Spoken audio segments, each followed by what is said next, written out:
Venus-Saturn desires structure. It desires boundaries.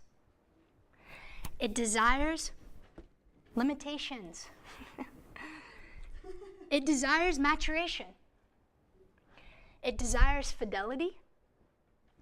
It desires trust, loyalty, a commitment, a devotion. It desires hard work and discipline.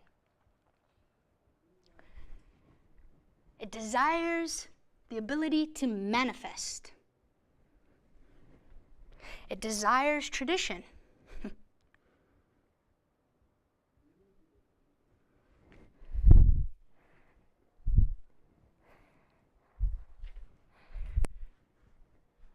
Okay, let's reverse it. Saturn to desire. Saturn negates the desire. Saturn structures the desire. Saturn limits the desire. It constricts the desire. It oppresses the desire. It matures the desire. It refines it. It incarnates the desire. It makes it real. It gives it form.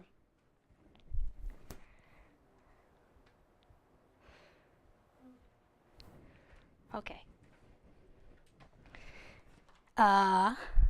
So we could do this infinitely. Venus is what we value, it's what we desire, it's what we love. It's love of the tradition, it's love of past, it's love of history, it's love of architecture, understanding how things are built. It values, again, commitment, devotion. It values responsibility and follow through. There's a kind of seriousness to it, a soberness to it. There's a gravitas to it. A responsibility in love and relationship. A responsibility in romance. Venus-Saturn people are usually difficult to become friends with at first because it takes time, Saturn, to fortify the intimacy, the bond. But once you make it past that person's standards and defense mechanisms, often that come out of serious loss in their life, whether it was with their father or other broken-hearted situations they've gone through, you're friends for life. There's a devotion, there's a commitment, there's a bond that stand the test of time. There's loyalty.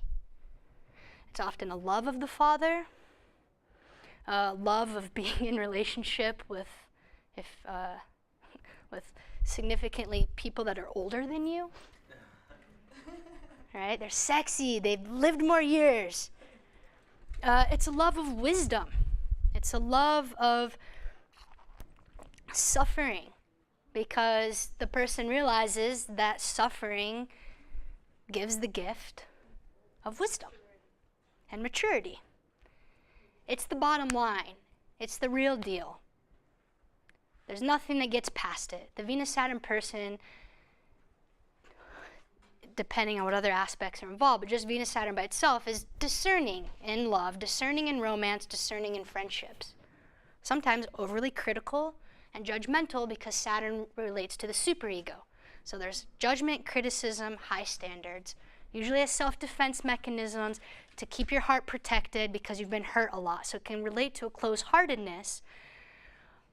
But when the Venus-Saturn person is able to do inner work and also relational work, like through therapy, to help heal that Venus-Saturn energy, it can be the wise heart, the grounded heart, the embodied lover that manifests and makes things happen in friendship and in partnership. And there's such a devotion to the eros, whether that's in creativity or in sharing romantic love.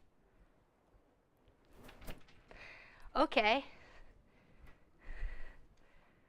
What just happened? Can Saturn be kind of like a crotchety, old, like a little crotchety. bit like, oh, whatever, like, Yeah. kind of just like, I've seen it all, whatever. Ooh, let's You all know? feel into that word crotchety. Yeah. How does that feel when you say that? Because I get some strange feelings down here. I'm like, Yeah, right? But, yeah.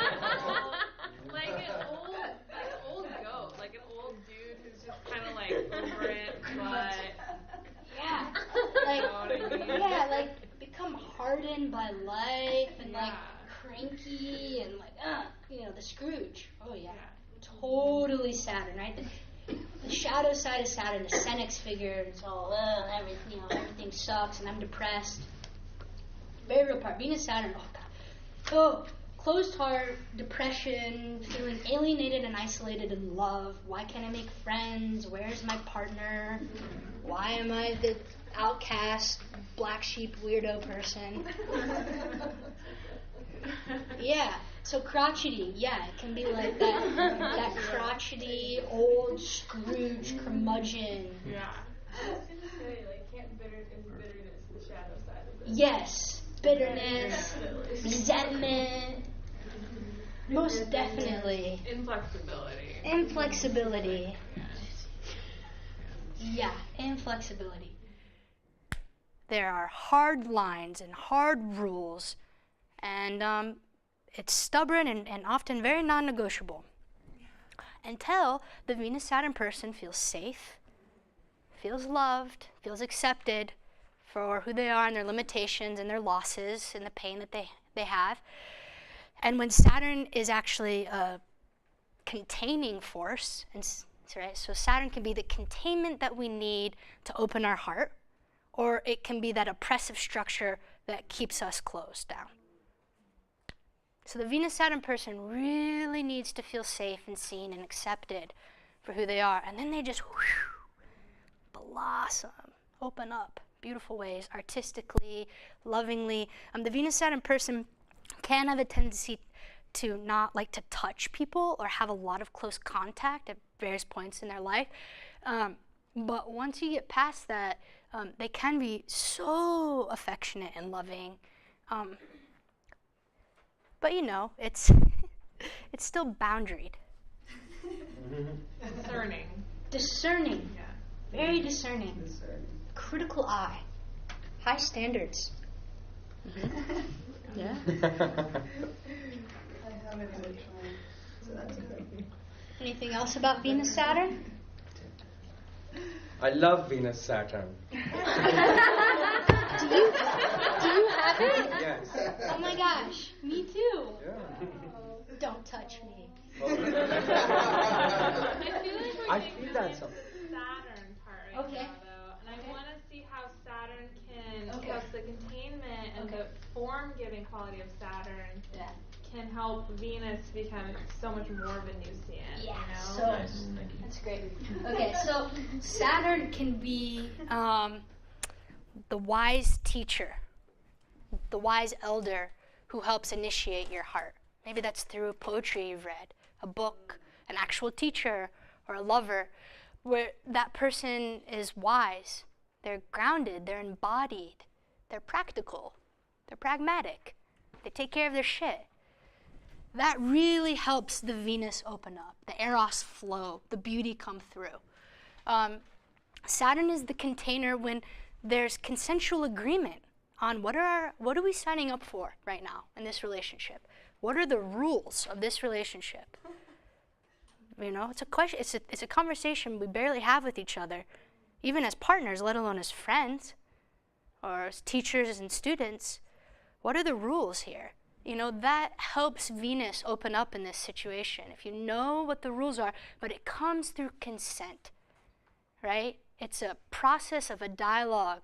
Because if it's not consensual, Saturn comes in and it oppresses and negates, and then the Venus can't come through. So when Saturn can come through in a consensual way, it lets the Venusian beauty and Eros flow, the feminine energy to feel safe and contained to do her beautiful dance. Thank you. I just felt really validated by that whole thing. And I didn't I realized this past year that my whole life, every interaction I see is a social contract. And you are here and this is your role and these are the rules, and I have it in my mind without even thinking, and I just assume that everybody goes about it like that. I'm hey, you broke the social contract. And if you say that to somebody that's completely in some other constellation, they're what are you talking about? And I'm so thank you for doing that. Thank you for saying that. Social contract. Venus is how we are socially. Saturn is the contract. It's what binds us. It's what makes us responsible to each other. This is like when one gets married, this is the aspect par excellence. Venus-Saturn. The devotion, the commitment. Yeah, exactly. Anyone else like to add anything? Sumi. It's about realizing love the hard way. Yeah, most definitely. Yeah. Most definitely. Realizing love the hard way. And Saturn, Chronos, gives its gifts with time. The Venus-Saturn person tends to come to an ease in relating later in life, maybe during or post-Saturn return. Maybe not, but that could be a nice guideline. Why? Because Saturn requires us to know ourselves. If we don't know what our boundaries are and our limitations are, we cross them. When we cross them, what do? We get resentful, usually of the other person, because we project it out onto them because we weren't able to maintain our own sense of what we needed in our boundaries.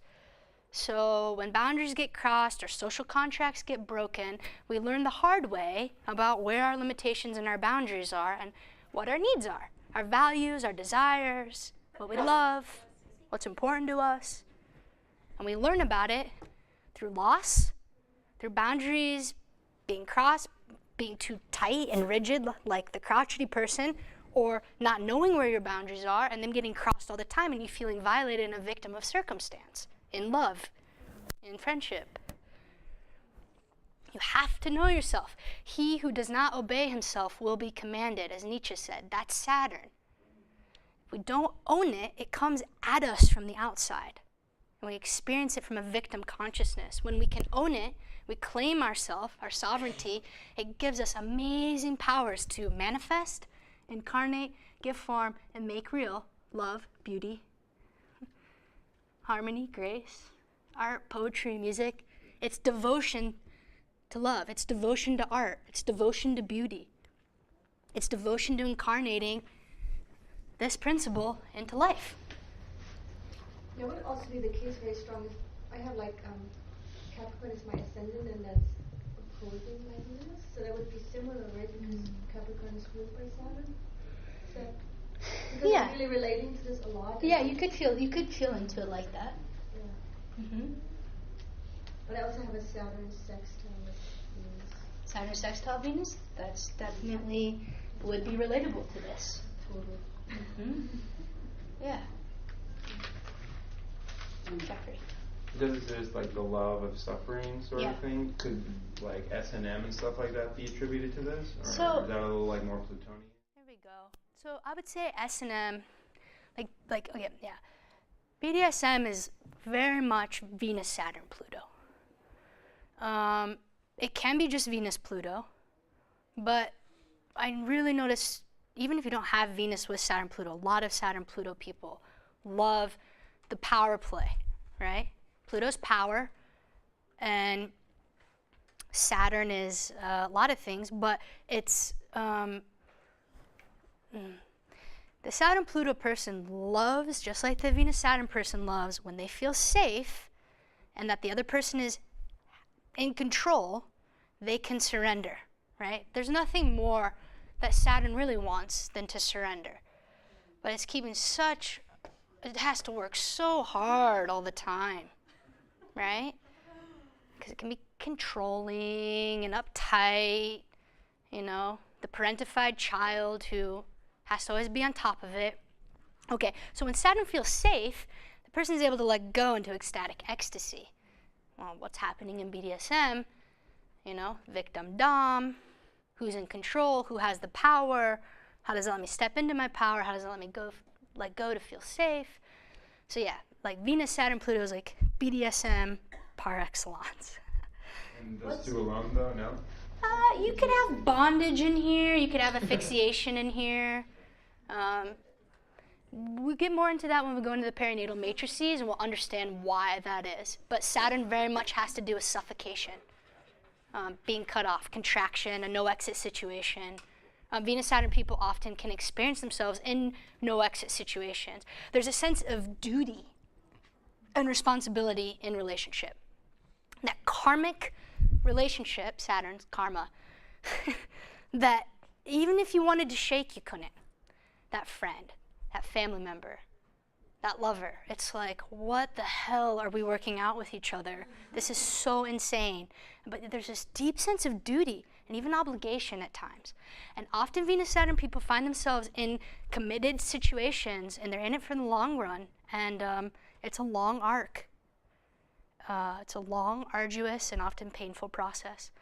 But it gives great suffering through wisdom, and an embodiment. I mean, Saturn is what makes us real. It's the ruler of the birth chart. It is the principle of incarnation. We live in its realm. Wherever it is in the chart shows what we really need to be focused on for our work this lifetime. It made me remind that I read somewhere. I was thinking about the sequence that the reading sequence that you just gave us. But I read somewhere that some astrologers like to begin with Saturn. Mm-hmm. Yeah, some astrologers like to begin with Saturn, and in that sense of it being the ruler of the chart, because we live in its realm and we wouldn't have a chart if it wasn't for Saturn. Materiality, form, separation. I find that it's difficult to start with Saturn because unless the person really identifies with Saturn or is writing a write-up where they're just like, I want to talk about the real stuff. I want to actually go into my pain and my suffering. I want to go into the shadow. And that's what I want this reading to be about. It's a tender place to start because Saturn is our defense mechanisms. It's the superego, the moral judge and conscience. And if you tap into someone's defenses too early, they'll shut down. So there's nothing that the Venus-Saturn hates being pushed. Don't rush the person. Let them take their time. It takes time to unfold. The friendship takes time to develop. You push them in that, and they could really close off to you. And it takes a lot to get past that closing. You know, there's a lot of judgment there. So I tend not to start with Saturn unless the person is saying to me, let's start with Saturn. Let's start with Saturn. Let's start with Saturn. I mean, that's what I'm talking about. Lily, you want to say anything else? I just have been through my Saturn return just now, and my relationship to Saturn has really changed since the beginning of it. In the beginning of it, I was like, fuck Saturn. Fuck you, Saturn. You're fucking up everything in my life, and you're a pain in my ass. And now I'm like, cool. Thank you, Saturn. Like, that was awesome. Fuck yeah. That was fucking crazy. And there's just no option to ignore you. Because you're always there. Yeah. And you have my back. Yeah.